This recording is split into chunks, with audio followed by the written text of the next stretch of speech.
To the gallery on this lovely afternoon. We're here to celebrate the acquisitions to the Coffs Harbour Regional Gallery of Ted Hillyer's paintings. One of them being this painting here behind me, The Sea Wall, Early Morning, painted in 2002.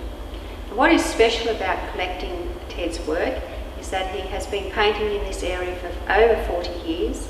He is quite a professional artist, an artist well known within this area, and he depicts three specific landscape locations, they being the Glenifer and Repton Pools, the Glenray Sandstone area, and he also loves to paint down at the jetty. And what he's recording is places that will change over the history of time, and they are important in our collection for that reason, and also that he is one of our prominent regional painters.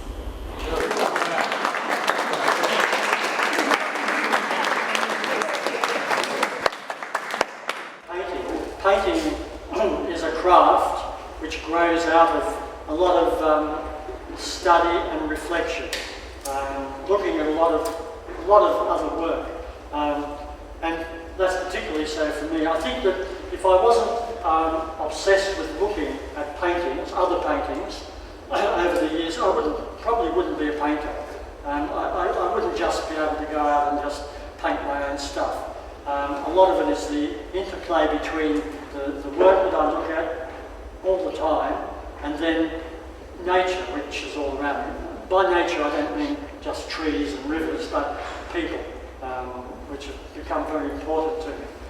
So it's that combination of those things that I think make a painter. In the past, painters always copied work. The great painter Degas said, just copy and copy and copy until you eventually have something of your own that you can do.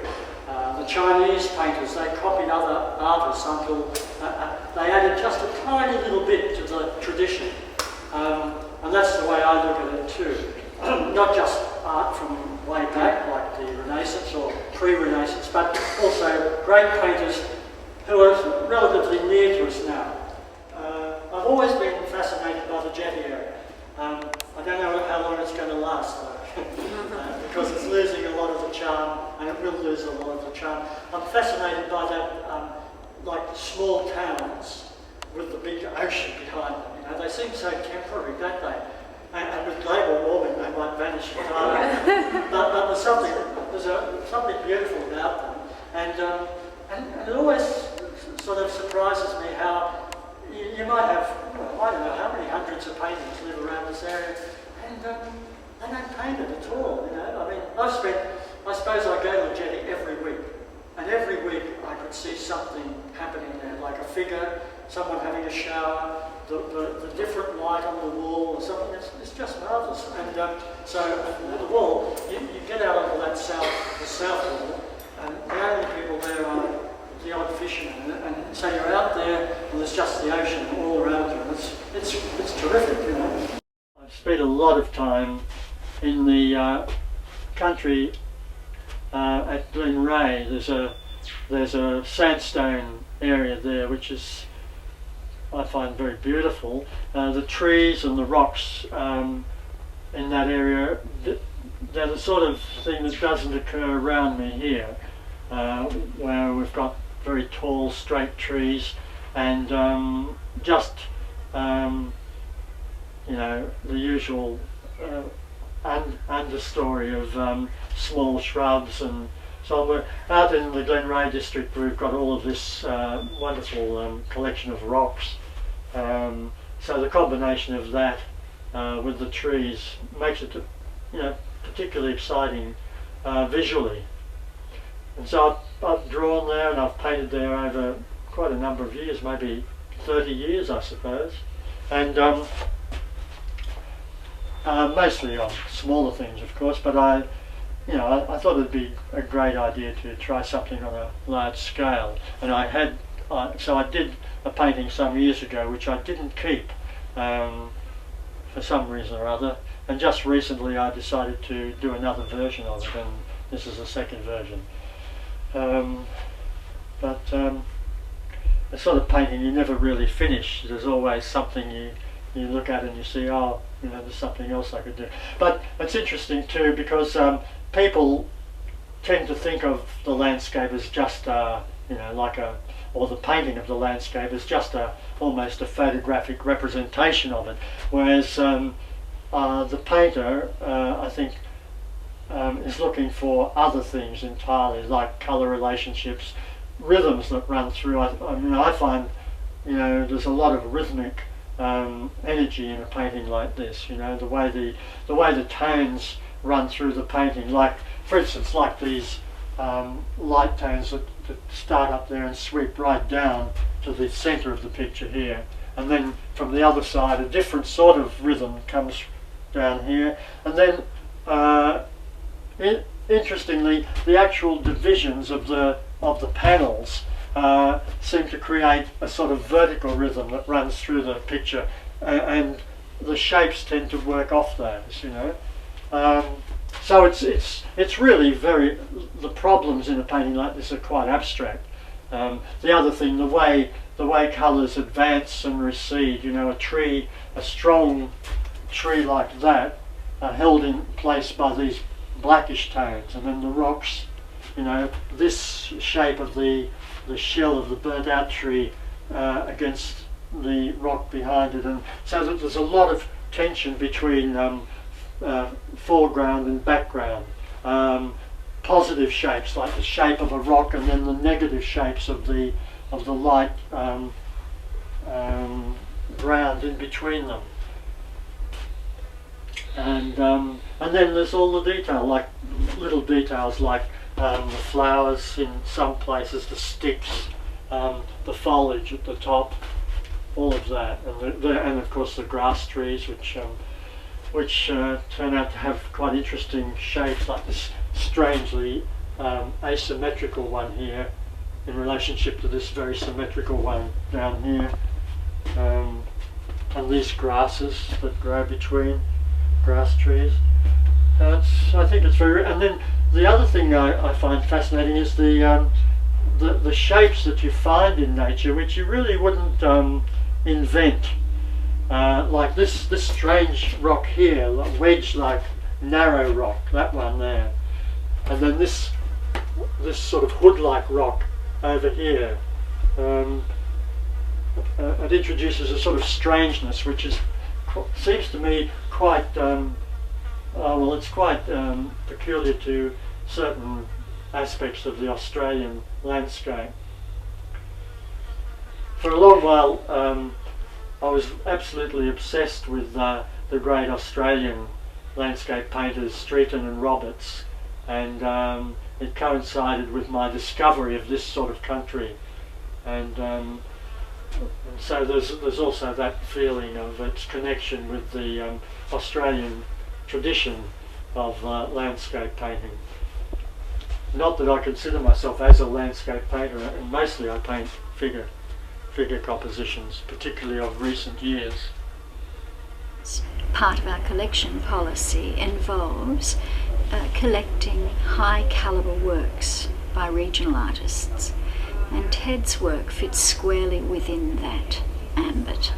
Ted's work is also significant too, because he has a particular view of this area that few people, or few painters, have actually recognised.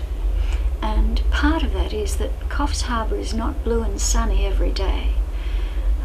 Most days Coffs Harbour is silver, and certainly if you walk along the beach or on the harbour areas, or look across to the water even from the hills, the water is often sparkling and grey, or soft and silver, where many artists tend to throw forward images that involve the blue sea, and of course sometimes it is, thankfully, brilliantly blue, but to Ted has fallen the gentle task of documenting the subtleties of the area. It's something he does very well indeed. I was keen to start painting. I've been drawing a lot before that and wanted to take it further. and I came across the Bellingen Art Group and Ted Hillyer, that's who was running the group. That's when I first came in contact with him. And I had more than 10 years painting with the Bellingen Art Group, and throughout time I became good friends with Ted over the years, and used to go around to his house and see his place full of paintings, and he used to give me books and used to talk about art there, and I just found it very, very inspiring. And here I was meeting someone who was the real thing, a real painter, and someone living the life. And the thing about Ted that strikes me is that he's a very likeable person. Artists can be quite horrible, egotistical people, but Ted's a very likeable person. And I remember his generosity and his fine touch with things. He booked a hotel room for my wife and I at Urunga in the old wooden hotel, and my stepdaughter was with us. And when we arrived at the hotel, he'd been to the room that they were giving us in advance and had put a vase with some flowers in the room, propped up one of his pictures and put a bowl of fruit as a still life in the room so that we felt welcome. That sort of touch is something that I really appreciate in his character. And yet he's not precious, he's not arty about art. He's not interested in interior design he's got a workmanlike, artisan's attitude towards art. It's a practical thing that he does, and it's a no nonsense, not at all precious approach, which I really appreciate. It could be a workman talking about boat building. It's completely kept on a functional and unpretentious level, but he's just constantly pointing out things in the landscape to me, which I really appreciate. When we used to drive around together in the countryside, he'd point out a detail which helped me to learn to see. He taught me to see, and he'd always say, look at the skyline, look at the arrangement amongst the trees, what a chance arrangement of trees along the skyline, what a rhythm there is amongst those trees on the hilltop, or this colour, this subtle colour in the grass, constantly drawing my attention to things which developed me in a way that I wouldn't have done if it hadn't been for knowing him. So that's why I say he's this influential person upon me. It was Robert's influence in places like the Robin Gibson Gallery that made it possible for me to have a show there. And this is so, I think, to break into the art world, it's pretty important to have some sort of contacts. And when you live in the country, that's one of the things that you sacrifice, really. You're not going to meet people at gallery openings, meet the dealers, and so it's very difficult unless you do know somebody who can recommend your work. I've always painted just really for myself, but even more so now. I just ignore the art world almost completely. I think the art world, so-called inverted commas, it's also become so alien to what I want to do as a painter. It's a lot of it is like a sideshow. Everybody's got the latest amusing, sort of entertaining show to put on, or it's entirely involved in issues. Oh, it just happens I've got a yellow house, but it was a joke between Ted and I that Van Gogh had a yellow house, and during the 70s there was the yellow house, which was the pop art movement with Martin Sharp and Ghettos and those people, and so it just is rather funny. I've ended up in a yellow house way away from anything like southern France or the city, and I'm out here in the Antipodes with, you know, a nice view of the estuary. I was studying at the National Art School, right, in Sydney, which is now East Sydney Tech, and I met Ted Hillyer there. One class we were doing sculpture, I think, and he was whistling a theme from a Beethoven quartet, and I went up to. I thought, oh, this is strange. Nobody does that. And from there on, we were constantly acted as companions. We eventually rented a flat together in Paddington, which at that stage was still down at heel and had all the migrants, grocers and so on. So I taught at Maxwell for a year, and I then realised there were all these houses to rent. And then I went back down to Sydney to the Paddington flat, but Ted had by that time married Kathy. They were both living in the flat there, and I said, and they were expecting a babe. I said, listen, you can go up there and I can arrange a part-time teaching job for you at the Coffs Harbour Art Group, and you can rent a house very cheaply, and you could be set, you know, you could avoid all the excessive rents in the city. And we both sort of were romanticising about the French artists and their, like Bonnard, living in a country and near the sea. And so I drove up with Ted in a beaten up old Austin, and we did the tour, and we found the house along the North Bank Road, you know, which was quite dilapidated. Anyway, it all ended up like that. Actually, and so Ted became a sort of outpost of empire here. He was the guy who was living in the country. Okay, you've been before. Come on, come inside and I'll show you some pictures. Okay. I really, I like the idea of using the structure of the house. It's quite abstract, the shapes, but also using the landscape as a reflection in the window behind the figure, with that big storm cloud looming up there. It's got something to do with the mood of the painting, sort of waiting for something. In recent years I've been mostly painting figure pictures. This one, I was just, I interested in the challenge of painting a really large figure painting and also a complex painting. There are quite as you can see, a lot of figures in this painting, and the way they're related, the complex forms are tied together to make a very tight sort of composition. The actual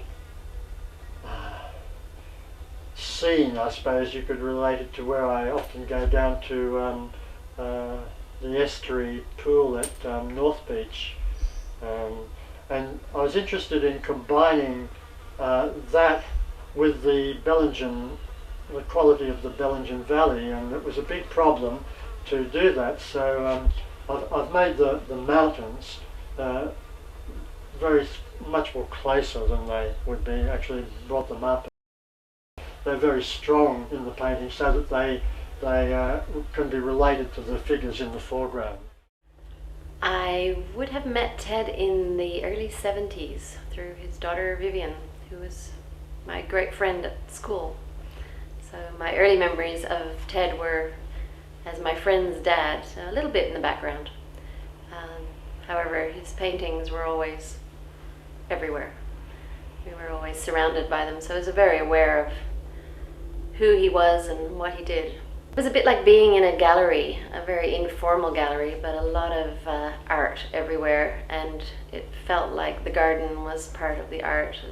Pots and sculptures and things seemed to flow in and out of the house, so there was a sense of the garden and the house were a continuous stream of art, and everything was beautiful to look at.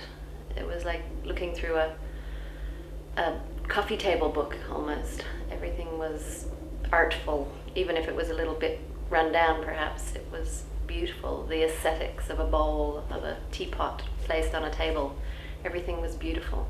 That day that we went to meet with Ted and Kathy and to choose a piece of art, it was really quite an overwhelming experience to look at all of his art and to feel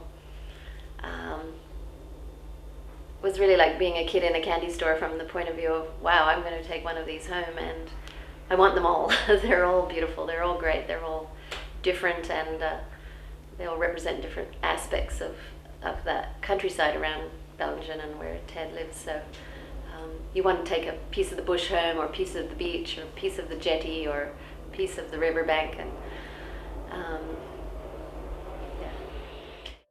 While it's important for us to recognise Ted's commitment to documenting the regional sea and landscapes, I think this is a great opportunity to recognise the profound influence Ted has had on many regional artists. He has been busily passing the torch through teaching over the years. I think he does less of it now and just focusing more on painting, but he's mentored several